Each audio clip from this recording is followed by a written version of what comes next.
जय जय बप्पा, जय जय वीर Bappa. Mummy lucky बातें कर रहे हैं स्कूल में। मैम काव्या स्कूल में बातें कर रहा है। श्री लक्ष्मी महात्म व्रत कथा पूजा विधी।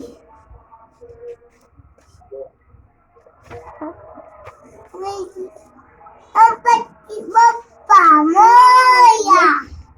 श्री महालक्ष्मी व्रताची कथा गुरुवारची कहाणी। एका भक्तजनो, श्री महालक्ष्मी व्रताची कथा ही आहे गुरुवारची। ही कहाणी श्रवण पठण केल्याने दुःख, दारिद्र्य, चिंता, क्लेश, रोग, पीडा नष्ट होतात. श्री महालक्ष्मीच्या कृपेने सुख, संपत्ती, धन धान्य प्राप्त होते आणि मनाची इच्छा पूर्ण होते. श्री महालक्ष्मीची अनेक रूपे आणि अनेक नावे आहेत.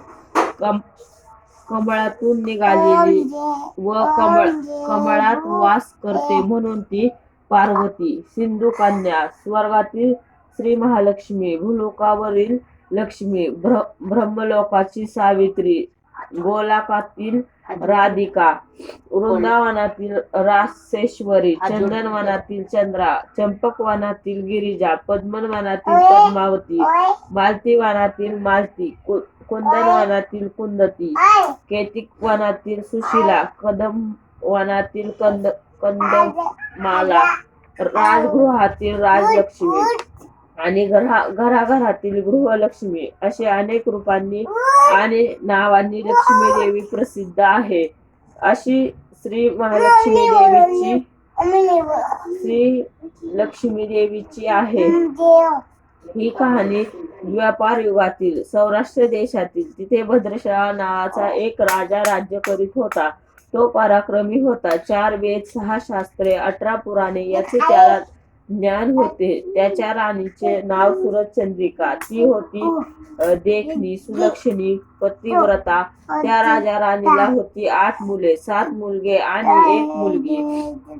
त्या मुलीचे नाव होते शांबाला. एकदा श्री लक्ष्मी देवीच्या मनात आले की आपण त्या राजाच्या राजगृहात राहावे. म्हणून तिने काय केले, वृद्ध ब्राह्मणी स्त्रीचे रूप घेतले, हातात काठी घेतली आणि ती टेकीत ती सुरचंद्रिका राणीच्या महालाच्या दारात उभी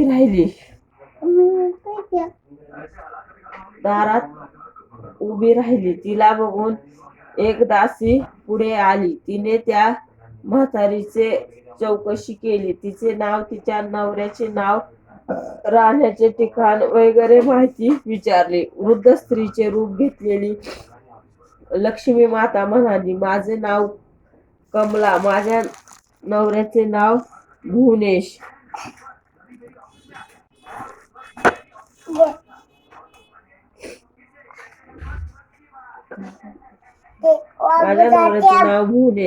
द्वारकेला आम्ही राहतो. तुमची राणी पूर्वजन्मी एक वैश्याची पत्नी होती. तो वैश्य फार दरिद्र होता.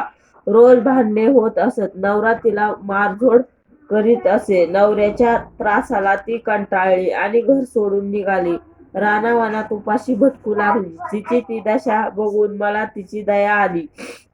धन संपत्ती देणाऱ्या लक्ष्मीव्रताची मी तिला माहिती सांगितली. माझ्या उपदेशाप्रमाणे तिने लक्ष्मीव्रत केले.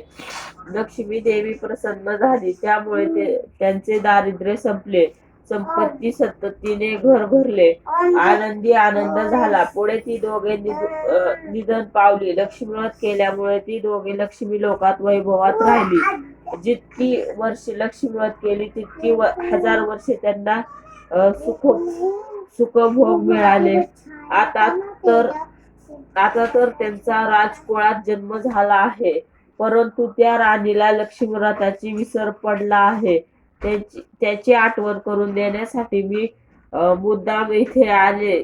ते ऐकून त्या दासीने तिला लक्ष्मीव्रताची माहिती विचारली. पूजाविधी विचारल्यावर वृद्धारूपधारी लक्ष्मीने तिला लक्ष्मीव्रताची पूजा सांगितली. मग ती दासी त्या वृद्ध स्त्रीचे उपकार मानून तिचा निरोप राणीला सांगण्यासाठी गेली. राजवैभवात लोळणाऱ्या राणीला आपल्या ऐश्वर्याचा फारच गर्व झाला होता. ती उन्मत्त झाली होती. म्हातारीचा निरोप ऐकून ती तावातावाने आली आणि त्या वृद्ध ब्राह्मण स्त्रीला अ, फट फटकळपणाने खूप बोलली. धक्काबुक्की बघून लक्ष्मीने तिथे न राहता स्वास्थानीच जाण्याचे ठरविले. ती तिथून निघाली. थोड्याच अंतरावर तिला शांबाला भेटली. तिला सगळी हकीकत कळली. तिने त्या वृद्ध स्त्रीची क्षमा मागितली. तेव्हा लक्ष्मीला तिची दया आली. तिने शांबालेने लक्ष्मीव्रताची माहिती सांगितली. तो दिवस म्हणजे मार्गशीर्ष महिन्याचा पहिला गुरुवार होता. शांबालेने भावभक्तीने लक्ष्मीव्रत केले. त्यामुळे सिद्धेश्वर नावाच्या एका राजाच्या मालाधर नावाच्या राजपुत्राशी तिचा विवाह झाला. तिला सर्व वैभव मिळाले. ती आपल्या पतीसह राजवैभवात नांदू लागली. इकडे लक्ष्मीचा कोप झाल्याने राजा भद्रश्रवावर आणि सूरजचंद्रिका यांचे राज्य गेले. वैभव ऐश्वर्य गेले आणि त्याची दशा झाली. एका दिवशी सूरजचंद्रिका आपल्या पतीला म्हणाली, आपला जावई राजा आहे, खूप श्रीमंत आहे. त्याच्याकडे ज्या आपली परिस्थिती सांगा, त्याला द्या येईल. तो काही संपत्ती देईल. त्याप्रमाणे भद्रश्रवा जावयाच्या राज्यात गेला. एका तळ्याच्या काठी विश्रांती घेण्यासाठी बसला. तो शांबालाच्या दासी पाणी देण्यासाठी तिथे आल्या. त्यांना भद्रश्रवा दिसला. दासींनी त्याचे नाव गाव विचारले. त्याने सर्व सांगितले. तो शांबालेचा पिता आहे हे कळल्यावर दासी धावत शांबालेकडे गेल्या. तिला सर्व हकीकत सांगितली. शांबालेने आपल्या वडिलांना मोठ्या थाटामाटात आपल्या राजवाड्यात आणले. आदर सत्कार केला. नाना प्रकारचा पाहुणचार केला. तो परत जायचा निघाला तेव्हा तिने हंडा भरून धन दिले. भद्रश्रवा घरी आला. सूरजचंद्रिकेला आनंद झाला. तिने हंडा उघडला तर काय बघते, हंड्यात द्रव नव्हते, कोळसे भरले होते. लक्ष्मीच्या अवकृपेने हा चमत्कार घडून आला होता. काही दिवस लोटले. सूरजचंद्रिका एकदा आपल्या लेकीच्या घरी गेली. तो दिवस होता मार्गशीर्षातला शेवटचा गुरुवार. शांबालेने लक्ष्मीव्रत केले. आईकडून करविले. सूरजचंद्रिका परत आपल्या नगरात आली. तिने लक्ष्मीव्रत केले म्हणून पूर्वीचे सर्व वैभव परत मिळाले. राजऐश्वर्य प्राप्त झाले. पुढे काही दिवसांनी शांबालाला माहेरी आली.